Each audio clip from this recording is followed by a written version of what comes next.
This is episode 4 of this video series. My name is Mitch Bolo. I'm in the studio with Mr. Michael Lahti. How's it going, Michael? I'm doing well. How about yourself, Mitch? I'm doing good. So, all right, here we go. Here's the ground rules I've been laying out for everybody. Once again, we know each other, played football together, brothers in arms. But we have to assume that there are people out there that do not know you, so we'll start with the basics. And you have to assume that people out there don't know you. And then we'll expand to other issues and topics. Your max time limit is 60 minutes, which no one has made yet. Also, these are straight cuts, except for when we reset every 10 minutes because this camera shoots in 10-minute segments only. And with that being said, we can jump into it. So first of all, just that basic introduction. Tell us a little bit about yourself. Well, good evening. My name is Michael Lahti. I am the son of Mike Dowd and Shelley Koloski Lahti, and the grandson of Doris Roberts Dowd. I graduated from Berga High School in 2007. I went on to college at Michigan Tech. I got some college credits at Tech in Finlandia. I've lived here on the reservation most of my life from about 5th grade on, about 20 years. I've been working for the tribe since 2008. I started as a cashier at the Pines, worked my way up to assistant manager. And then last year when my boss retired, I was promoted to manager. I helped to start the tobacco program. I took a couple trips to New York. I worked as the warehouse manager there for a time until I got too involved with my other job to contribute. My wife and I have been married for 5 years. We are licensed foster parents. And in the last 5 years, we've had 11 foster placements. I have 2 sons, and we are in the process of adopting another little girl. Oh, wow. So I have a pretty busy home life. I serve on the Indian Child Welfare Committee as the chairman of the committee. I also serve on the KBIC Youth Committee. In the past, I've served on the Economic Development Committee. You are busy. I try to be, I try to contribute where I can. I like to feel like I'm contributing to the whole. All right, so let's talk a little bit about your history with tribal politics.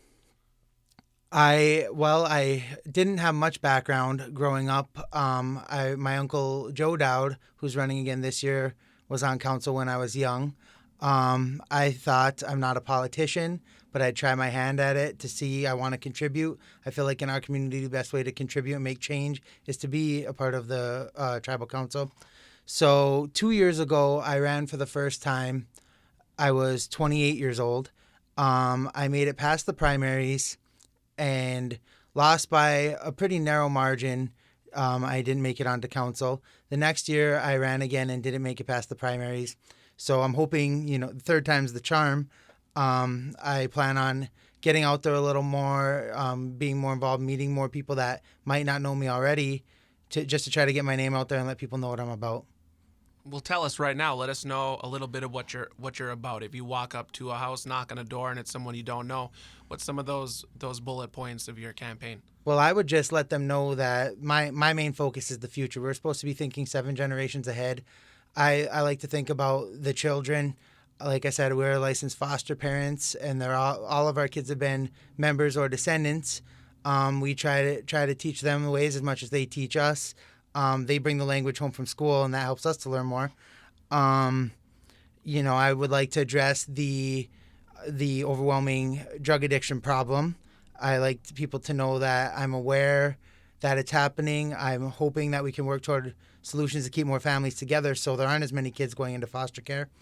I would like to help with the staffing issues. A lot of people complain about different areas of the tribe being understaffed, not enough getting done. I have some ideas to address those issues. And then, I really want to try to focus on the futures of our young people, maybe help some teenagers and middle schoolers work toward a goal and really motivate them to try to do something after high school, whatever their interest might be. This is your 3rd time running. You ran twice so far. You're young. What keeps you going? What motivates you to go for it again? I mean, you took the two. What'd you call them? Losses, I guess. Learning experiences. Perfect. You took the 2 learning experiences. What drove you this third time? Was it easy? Were you still like, yeah, I'm going for it?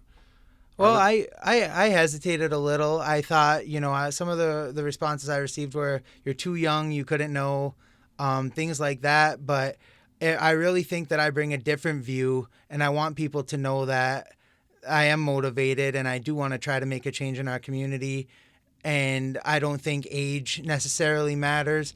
Some things you learn through experience, and I've had a lot of experience in my life that's relative to some people who are on council. So it was discouraging missing the other 2 times. I know I can put forth a better effort and just let people know more about myself, I think. And once people get to know me, they might vote for me as opposed to somebody else that they don't know as well. So just getting more information about myself out there is my main goal. Very good. Thank you for answering that. We do have a little bit of time left on the timer, but just give me some cushion. We're going to reset the cameras right now. And we're back up and running. And our timer is going again. Okay, so let's go to some of these questions from Facebook. And for the first couple of videos, I had repeated some because a lot of them do seem to be there's certain themes. But I'm going to start from the bottom now because we are continuing to get new questions. And if other members want to put questions there, I will use those. So we're just going to go down the list. I'm not even going to look through the questions. You just kind of want to fire from the hip on them? Yeah, that's fine. All right, so this first one comes from Zena Pitsley. What would each candidate do for our tribe as a whole that the previous council has not? Well, I can't speak to what the previous council has done, but I would continue with what we're already doing. I've seen a lot of turnover, and a lot of times at election time, everybody wants to come in and initiate their new ideas right away. Something ends up falling by the wayside or forgotten, and it ends up being costly for the tribe. I know we're really focused on the casino project right now, so I'd want to keep moving toward that, move toward phase 2 that they've talked about with the motel and the resort setting. Hopefully we can get some modern amenities, a swimming pool, make it more of a family atmosphere. Because I think it's pretty well known that casino revenues are down, gaming revenues. I've spoken with leaders from other tribes that have mentioned it even. So it's not just us, it's all over the place. So really just continue moving, not so much different from what other people are doing, but the difference is that we keep moving in the same direction to get something finished and accomplished. Okay, very good. Moving on to a question from Deborah Parrish. Do you support the tribal council also taking a cut in pay to help reduce the $2.5 million cutbacks needed? Yes, absolutely I do. Other people have mentioned in these episodes with you that we are one of the lower paid tribes, but we're not. Our tribal council have other jobs outside of the tribe or outside of council, so they're making revenue from other areas. I think that the deficit could be reduced by applying that money toward other areas, maybe raising the wages of some of the lower paid people. You could use some of the council money for that, some money for other places, and get more candidates for some of these jobs that we have trouble filling. Okay, so one of the questions that did pop up right away in your intro there for me that I wanted to ask, and it's one we already did ask. It comes from Christine M. Mackey. How does serving on council fit in with your other responsibilities? Well, as you had mentioned in my intro, I'm busy, and that's true. But everything that I do, I'm thinking for the future of my kids and for the future of all the kids in our area. I want to be a part of improving our community for all the kids. So my family understands when I have to work late or work hard or go to a banquet or a meeting or something like that, because my wife knows that I'm trying to do it for the better of our children and our entire community. So, it will work in. I'm willing to work longer hours, wake up earlier, do the things that need to be done just so I can be successful on council and be successful in my family life, on the committees, and with anything else that I try to do.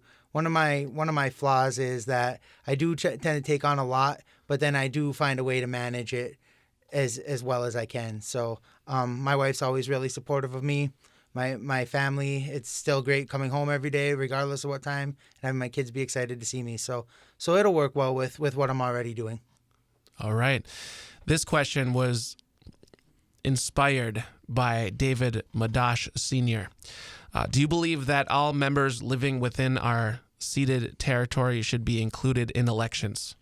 So I'm going to answer this one with a little bit of experience. When I was working with the tobacco company, I made several trips out to Salamanca, New York, to the Seneca Nation, and I kind of asked, how do you do your elections? Is it by the reservations kind of split up like ours in a couple districts?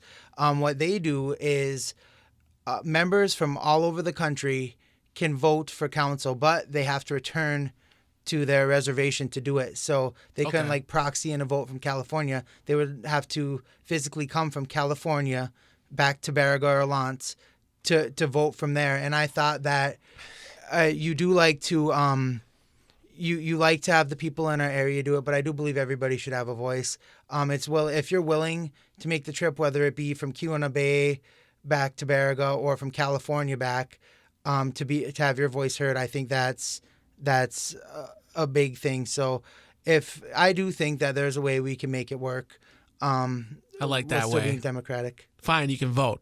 Got to come here though. That's right. Come home. I like it. That really is kind of a cool, simple solution.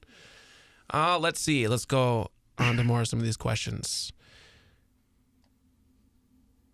Robin Chosa. What are some key elements for our tribe to ensure financial stability for our future generations? Well, as I talked about, continuing with the casino project, phase 2 has been mentioned at council meetings. I agree. We got to keep moving toward the resort. Gaming isn't going to sustain us forever. I like the new business ventures. The marijuana is booming. Other places it's doing well. I don't know enough about the industry to say too much about it, but Gary and some of those guys are doing a lot of research and doing a great job, and I believe in keep moving forward. If opportunities are starting to slow down, find new ways to make money, and that's why we need smart, motivated people on council to try to keep moving toward these new ideas. So to kind of piggyback that question then, Deborah Parrish asks, other than the cannabis operation, what other businesses do you see viable for the tribe's investment?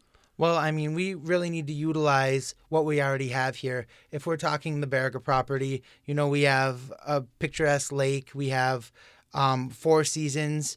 I mean, we could do promos in our area that include hunting and fishing, rafting, boating, doing stuff like that, getting people up here to get outside, to do things in our area, to go. We can make snowshoeing trails, snowmobiling. Just utilize what we already have. We don't need to rewrite the book. Nature's done that for us and gave us one of the greatest places to have 4 seasons in the country, in my opinion. So really just getting people up here to experience what we already have and making a profit from that is the best way I see to do it here in Baraga. All right, very good. We're going to reset those timers right now. We're here with Michael Lahti, and we're going to go back to these questions here. I just had a really good one. Well, here's one from Deborah Parrish. She posted a bunch of them, and I like the interaction from all the tribal members. She says, "Do you support tribal members?" And this is. Do you support tribal members who live in Harvey District having a seat on the tribal council? Right now they can vote, and to my knowledge, I'm not sure if they're allowed to run, because they're on the reservation. They're correct, aren't they? Well, see, I'm not sure. I'm not sure either. So I'm not sure if they're eligible to run or not. So I can't really answer that. But if there needed to be a separate seat, instead of the Baraga and Lance District, one from Marquette to represent their best interests, I don't see a problem in that either, as long as they were elected and held to the same standards as everybody else who is running. Very good. This one comes from Michael Dowd. What, in your opinion, would be the perfect tribal council member? The perfect council member would be somebody who isn't motivated by personal goals, by money or anything like that, but somebody who really has the genuine best interest for the community in mind. There's been criticism of a lot of former council members or current council members. I believe that most people do it with the intent of making our community better, and that's just what's important to me. And I think I hope everybody else who's running has the same feeling that they just want to make it a better place for our future generations. Yes. What are your view on term limits? Term limits, we operate under a democratic system, so our people get to elect the representatives. I think our people know enough where if somebody isn't doing their job on council, that they wouldn't vote for the same people, they would vote for new faces. I wouldn't want to put a limit on if somebody's doing a lot and doing really well, making the community a better place. You wouldn't want to have them stop doing that, but it's up to the community. So if the community decides someone's not doing their job anymore, they should have the right to take them off and vote for somebody else. I like that. Okay, so 2 words, but it's a big one. Blood quantum. Well, you see a lot of other tribes moving toward lowering the blood quantum. I think the intent to begin with was to eventually wipe out Indians without having the blood quantum. So I think that current members would have to give up a little bit. Benefits would probably be smaller, but the people would maintain and would continue on with the status of being a tribal member, which is important. I've seen on Facebook people talk about, oh, well, they're not a member, so they shouldn't get the same benefits kind of thing when the said people are not as involved in the community, and the descendant or maybe even non-native, quote unquote, does a lot in our community, is very active, just doesn't have enough Indian blood to be qualified as a member. So I think it'll have to be addressed in the future. I don't know how our Constitution would address that with us having to go through the Department of Interior and everything. But it is something that I think we need to think about. Okay, and you know what? You just brought something up that I have not asked anybody about yet. And what do you think about, and this takes people watching to know what we're talking about, but the approval for that Secretary of the Interior, what do you think about us having that in our Constitution? Well, it was on the ballot before. I remember voting on it before. My view on it is I think we should be regulating ourselves. We should be making our own decision. I don't think we need Big Brother's approval. Because they're not our big brother. Correct. But the community had voted on it. I think, maybe if people were a little more educated about it and knew how it worked, if we got it out there beforehand, people would understand more of the process that occurs when we're trying to change our laws. Because I see a lot of times people are on Facebook or even in person saying, well, why don't they just change that law? And it's really not that easy based on our Constitution. So that's another thing that should be, brought and put back on the ballot again and just revisited, It could be different. People will. Yeah, correct. I mean, that's why there is a process for it to come back, because, things are always changing, always evolving. Okay, so let's go to these questions again. I feel like I want to ask you a bunch of them. You got some good answers. Thanks. Let's see. There's lots. A lot of it does have to do with off-reservation members voting. There's a lot of it there. Lots of financial stability questions. Pat Granger says, when are we bringing back bingo? Do you have an opinion on that? A little bit. So I've run the convenience stores for a year in the manager position, but I've been working there for almost 11 years. When we had bingo, a lot of people would come in and buy a bunch of stuff at the stores. The bus would stop in. People would buy cigarettes and drinks and everything else, go up and play bingo, and I'm assuming go to the casino after, come back and spend more money at the stores. So I haven't seen any of the studies to show how the money went, but it was profitable for us at the C stores at the Pines for people from outside of our community to come here to play bingo. So it might be something that they'd revisit if they think it would make money this time, because I heard that it did not before. Very good. I want to hit up all these questions when I can through all the different candidates, and I hadn't had a chance to ask that one yet. I want to revisit this one. I think I've used it every time, though. Carrie Ashbrook, with the growing epidemic on drug abuse, increased tribal children in foster care, what has the tribe done to battle or should be doing to decrease this ongoing problem? This one hits a little close to home, do you? Yeah, so I've been on the ICWA committee for a few years now, and I'm currently the chairman. So I see firsthand, just a quick note, there are 40 kids in foster care right now, 40 enrolled KBIC members that are placed out of home with a stranger, with a community member. And a lot of those are to do with drug abuse and addiction. So I think we're moving in the right direction. It's a huge number, and I really honestly don't see it getting any better right away. But it is something we need to work towards.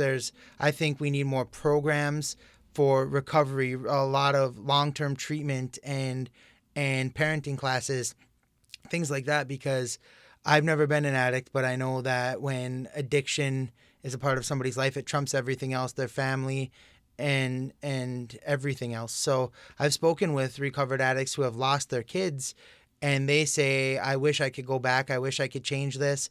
I wish I could be then who I am now. So we really need to focus on the recovery aspect. And then even earlier, the education of young people and teenagers, because some people don't know what they're getting themselves into.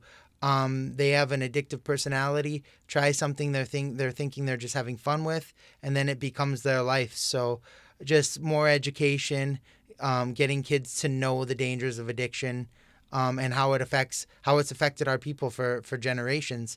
It started with alcohol and losing our land to methamphetamines and opiates and losing our children. So, and currently there are a lot of kids moving out of our community right now, being placed with other tribes and things like that. So we are in dire need of foster and adoptive families. So if anybody listening is at all interested, that's going to be huge coming up. Is just keeping safe places for these kids to go. All right, thank you very much. We're going to reset these cameras again. I think that let's go to this question from Christina Wanape. She asks about culture, but I want to ask you how you carry your culture with what you do and how you would carry it in going on tribal council. So I didn't grow up involved in the culture. I lived away for most of my youth. I came back in the 5th grade, and one of the first things I did was take Ojibwe language class with my Uncle Joe Dowd. And I was really involved. We had 5th and 6th grade. We were really involved in it. And then high school, they kind of phased it out to where it was almost a hindrance of our schooling to go and do cultural things. So I wasn't as involved as I wish I would have been. Now it's great to see things like our kids go to the pre-primary program and they use a lot of words and songs that as soon as they came home singing the song, it brought back memories to me. Oh, hey, that's the Boujou song. I even remember from when I was a kid. So I might not be as involved in the culture and the language as other people, but I do. Language is culture, so yes, it needs to be taught. I think we should have free language courses for all of our members and make them readily available. Don't just say, oh, it's at the OCC, you can go sign up. Like, make sure it's everywhere and post it on Facebook and everything, saying get people more involved and, really encourage people to use it at home, because somebody's leaving where we say Bamapi and just little things like that. It's just that little bit in our house that makes our whole family more interested. So I think it's important, and I intend and still do intend to take language classes and further my knowledge about it, because it's such a big part of who we are that it needs to continue. Very good. So you consider yourself an active learner? I'm trying to be. Okay. So other than that, I feel like we did cover kind of the big topics. Is there something that you want to go over? Well, I do have an idea for a program that I've kind of written up the framework for. We have a lot of trouble filling higher up positions, doctors, lawyers, things like that. It seems like those positions are posted a lot longer than they should be. So I think we should just incentivize people bringing back their degrees here, financial incentive, give people a bonus if they're a member and bring their degree back and use it here in our community. If there could be a sliding scale level if you bring back an associate's versus a bachelor's versus a master's, because we want educated people here. We want our programs to run well. Some other tribes brag about how great their programs are, how smart their members are. And I want our tribe to be one of those tribes. Again, when I was out in Salamanca, New York, I met a family of 7. 6 of them had at least their bachelor's or to their master's, and then the last one was a medicine man, so he didn't go to college. And the tribe really helped them to get their degree and then incentivize them coming back with it. So it enriches our whole community when we have educated people here. So, I mean, we really need to look at that, getting these people to get their degrees or their skills, because there's a lot of skilled positions, welders and things like that, where they could bring their skills back to our community and enrich our whole community. That's a great idea. I don't think I've heard anybody say that yet. The guy he took college in the woods. That medicine man. Yeah, right, exactly. He didn't go to Syracuse or sit in a desk. He was learning a different way. But I like that idea, especially since I got a degree and I would have got one of the. But it reminds me of 4th and 5th and 6th grade when we used to get on the honor roll, we would get a check, and that really it motivated me. Right. And even my kids now, they look forward to that. They are proud to get that. Yeah, I had the 103 temperature and wouldn't go home because I wanted that $50 attendance check. So. Yep. Okay, so we'll leave it at the point here where you can you can talk to the voters. Well, I touched on it a little bit earlier, but there is a terrible drug epidemic going on in our community. We need to start educating younger, but for right now, the most immediate help we could use is more foster parents and adoptive families.